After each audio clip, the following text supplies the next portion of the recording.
आदाब, ये आकाशवाणी है। खबरों के साथ मैं अर्जुमंद अली खान।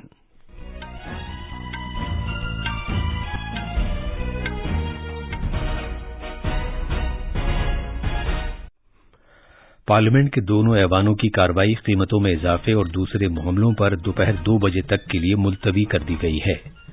श्रीलंका में कायम मकाम सदर रनिल विक्रमसिंघे, अनुरा कुमारा दिस्सनायके और दुलास अलप्पेरुमा कल पार्लियामेंट में सदर के ओहदे के लिए चुनाव लड़ेंगे। सदारती इंतखाबात के लिए वोटों की गिनती जुमेरात को पार्लियामेंट हाउस कॉम्प्लेक्स में होगी।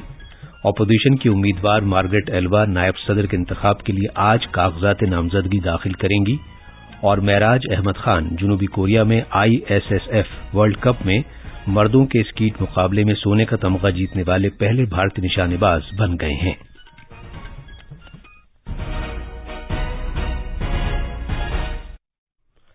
पार्लियामेंट के दोनों ऐवानों की कार्रवाई कीमतों और GST में इजाफे पर अपोजिशन के एहतजाज के बाद दोपहर 2 बजे तक के लिए मुलतवी कर दी गई।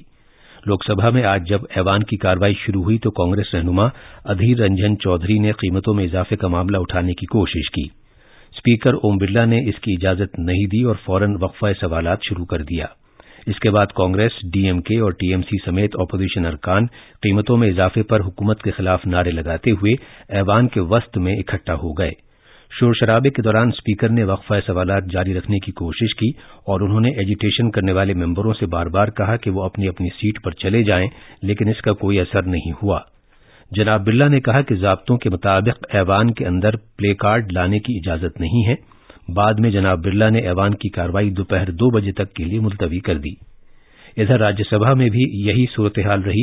आज ऐवान बाला का इजलास जब शुरू हुआ तो चेयरमैन M वेंकैया नायडू ने कांग्रेस, आम आदमी पार्टी और अपोजिशन के दूसरे अराकीन की जानिब से कीमतों में इजाफे और दूसरे मामलों पर पेश करदा इल्तवा के नोटिस मुस्तरद कर दिए।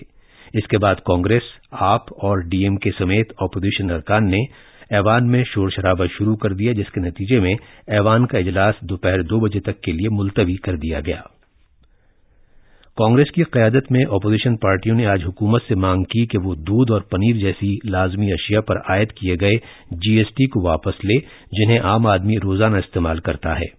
कांग्रेस और बाएं बाजू की पार्टियों ने कीमतों में इजाफे के मामले पर पार्लियामेंट हाउस के अहाते में महात्मा गांधी के मुजस्समे के सामने मुजाहिरा किया। मीडिया से बातचीत करते हुए राज्यसभा में अपोजिशन के रहनुमा मल्लिकार्जुन खड़गे ने कहा कि अपोजिशन कीमतों में इजाफे को पार्लियामेंट में और पार्लियामेंट के बाहर भी एक मामला बनाएगी। उन्होंने कहा कि कीमतों और अफरात-ए-ज़र में इजाफे की वजह से आम आदमी बुरी तरह मुतासिर हो रहा है और उसका जीना मुश्किल हो गया है। कांग्रेस के सीनियर अरकान राहुल गांधी, अधीर रंजन चौधरी और प्रमोद तिवारी ने RSP के मेंबर NK प्रेमचंद्रन और दूसरे रहनुमाओं के साथ मुजाहिरे में हिस्सा लिया। एजिटेशन करने वाले अरकान ने जरूरी अशिया पर GST लगाने के फैसले को वापस लिए जाने की मांग की। उन्होंने कीमतों और अफरात-ए-ज़र में इजाफे और रसोई गैस सिलेंडर की बढ़ती हुई कीमत के खिलाफ नारे लगाए। श्रीलंका में कायम मकाम सदर रनिल विक्रमसिंघे, अनुरा कुमारा दिस्सनायका और दुलास अलप्पेरुमा पार्लियामेंट में सदर के ओहदे के लिए चुनाव लड़ेंगे। मकामी मीडिया ने खबर दी है कि आज पार्लियामेंट में सदर के ओहदे के लिए नामजदगी के कागजात दाखिल किए गए, जिसमें रनिल विक्रमसिंघे, अनुरा कुमारा दिस्सनायका और दुलास अलप्पेरुमा के नाम तजवीज किए गए और उनकी पार्टियों की जानिब से इसकी तायीद की गई। ऐवान के रहनुमा दिनेश गुणवर्धना ने रनिल विक्रमसिंघे का नाम तजवीज किया, जिसकी तायीद मनुषा नानायक्करा ने की। दूसरी जानिब अपोजिशन रहनुमा सजित प्रेमदासा ने सदर के ओहदे के लिए अपनी नामजदगी वापस लेने का फैसला किया है और SJB आने वाले चुनाव में SLPP के MP दुलास अलप्पेरुमा की हिमायत करेगी। श्रीलंका के कारगुजार सदर रनिल विक्रमसिंघे ने मुल्क में इमरजेंसी का ऐलान किया है। इस इक़दाम का मकसद समाजी बेचैनी पर काबू पाना और माशी बहरान से निपटना है। कल देर रात सरकार की तरफ से जारी किए गए ऐलानिये के मुताबिक ये इमरजेंसी अवाम की सिक्योरिटी के मफादात में और नीज अवामी नज़्म-ओ-नसक़ बरकरार रखने और अवाम की जिंदगी के लिए जरूरी खिदमात और अशिया की सप्लाई बहाल करने की खातिर नाफिज की गई है। कारगुजार सदर रणिल विक्रमसिंघे ने सियासी पार्टियों को अपने इख्तलाफात बालाए ताक रखकर एक कुल पार्टी हुकूमत तश्कील देने पर भी जोर दिया, जिससे मुल्क को इख्तिसादी बहरान से उभरने में मदद मिले। वजीर खारजा एस जयशंकर और वजीर खजाना निर्मला सीतारमन आज कुल जमाती मीटिंग के दौरान श्रीलंका के बहरान पर मुख्तलिफ सियासी पार्टियों के रहनुमाओं को तफसीलात से आगाह करेंगे। हफ्ते के रोज कुल जमाती मीटिंग के बाद मीडिया से बातचीत करते हुए पार्लिमानी उमूर के वजीर प्रहलाद जोशी ने मीटिंग के बारे में इत्तला दी थी। बहुत सी सियासी पार्टियों ने मुतालबा किया था कि पड़ोसी मुल्क में जारी बहरान में भारत को मुदाखलत करनी चाहिए। ये खबरें आकाशवाणी से नशर की जा रही हैं। सदर के चुनाव के लिए वोटों की गिनती जुमेरात को की जाएगी। भारत के नए सदर का इंतखाब करने के लिए पोलिंग कल दिल्ली में पार्लियामेंट हाउस और मुल्क भर में रियासती असेंबलियों के अलावा दीगर नामजद मकामात पर हुई थी। कल सदारती चुनाव के लिए 99% से ज्यादा वोट देने वाले अरकान ने अपने वोट डाले थे, जो एक रिकॉर्ड है। चुनाव अमल के अख्ताम के बाद चुनाव कमीशन ने एक बयान में कहा कि 11 रियासतों और मरकज के जेर इंतजाम इलाके पुडुचेरी की असेंबलियों से 100% वोट डाले गए। झारखंड की साबिक गवर्नर द्रौपदी मुर्मू सदारती चुनाव में एनडीए की उम्मीदवार हैं, जबकि साबिक मरकजी वजीर यशवंत सिन्हा आला ओहदे के लिए अपोजिशन के मुश्तरका उम्मीदवार के तौर पर चुनाव लड़ रहे हैं। अपोजिशन की नायब सदर की उम्मीदवार मार्गरेट एल्वा आज अपने कागजात नामजदगी दाखिल करेंगी।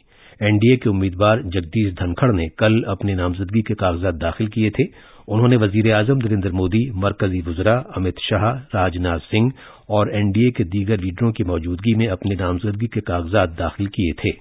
पार्लियामेंट के बाहर मीडिया के अफराद से बात करते हुए जनाब धनखड़ ने कहा कि वो हमेशा मुल्क की जमहूरी कदरों को मजबूत करने के लिए काम करते रहेंगे। नायब सदर के चुनाव के लिए पर्चा नामजदगी दाखिल करने की आज आखिरी तारीख है। चुनाव अगले महीने की 6 तारीख को होगा। वजीर आजम नरेंद्र मोदी ने मंगल पांडे को आज उनके यौम पैदाइश पर खराज अकीदत पेश किया। एक ट्वीट में जनाब मोदी ने कहा कि अजीम मंगल पांडे जुर्रत और अज़्म की अलामत हैं। वजीर आजम ने कहा कि उन्होंने हमारी तारीख के इंतहाई अहम दौर में हुब्बुल वतनी का जज्बा पैदा किया और बेशुमार लोगों को तहरीक बख्शी। मंगल पांडे ने उन वाकयात में अहम किरदार अदा किया जिनकी वजह से 1857 में बरतानवी साम्राज्य के खिलाफ भारत की पहली अहम बगावत हुई। मुल्क में अब तक कोविड से बचाव के 200 करोड़ 33 लाख से ज्यादा टीके लगाए जा चुके हैं। वजारत सेहत के मुताबिक कल 27,78,000 से ज्यादा टीके लगाए गए। सेहतयाब होने की शरह 98.47% है। पिछले 24 घंटे में 25 अमवात की खबर है। इम्यूनाइजेशन से मुताल्लिक कौमी तकनीकी मुशावरती ग्रुप NTAGI के कोविड-19 वर्किंग ग्रुप के सरबराह डॉक्टर N.K. अरोड़ा ने कहा है कि कोविड के एहतियाती डोज जरूरी हैं क्योंकि वायरस से तहफ़्फ़ुज़ में कमी आ रही है। आकाशवाणी न्यूज से बात करते हुए उन्होंने कहा कि एहतियाती वैक्सीन मिशन मोड में लगाई जानी चाहिए क्योंकि कई मुल्कों में मामलात में इजाफा हो रहा है। शूटिंग में ओलंपियन महराज अहमद खान ने जनूबी कोरिया के चांगवोंग में ISSF आलमी कप में मर्दों के स्कीट मुकाबले में सोने का तमगा जीतकर एक तारीख रकम की है। सोने का तमगा जीतने वाले वो पहले भारतीय निशानेबाज बन गए हैं। महराज अहमद खान ने सोने का तमगा जीतने के लिए 40 में से 37 पॉइंट हासिल किए, जो एक रिकॉर्ड है। जनूबी कोरिया के मिन सू किम ने 36 पॉइंट के साथ चांदी का तमगा जीता, जबकि बरतानिया के बेन लेलेवेलिन ने 26 पॉइंट्स के साथ कांसे का तमगा जीता। भारत अब तक सोने के और चांदी के 5-5 और कांसे के 3 तमगे जीत चुका है, जबकि अभी 2 दिन का खेल बाकी है। आखिर में अहम खबरों की सुर्खियां एक मरतबा फिर। पार्लियामेंट के दोनों ऐवानों की कार्रवाई कीमतों में इजाफे और दूसरे मामलों पर दोपहर 2 बजे तक के लिए मुलतवी कर दी गई है। श्रीलंका में कायम मकाम सदर रणिल विक्रमसिंघे, अनुरा कुमारा दिस्सनायका और दुल्लास अलहपेरुमा कल पार्लियामेंट में सदर के ओहदे के लिए चुनाव लड़ेंगे। सदारती इंतखाबात के लिए वोटों की गिनती जुमेरात को पार्लियामेंट हाउस कॉम्प्लेक्स में होगी। और महराज अहमद खान जनूबी कोरिया में ISSF वर्ल्ड कप में मर्दों के स्कीट मुकाबले में सोने का तमगा जीतने वाले पहले भारतीय निशानेबाज बन गए हैं। इसके साथ ही खबरों का ये बुलेटिन खत्म हुआ।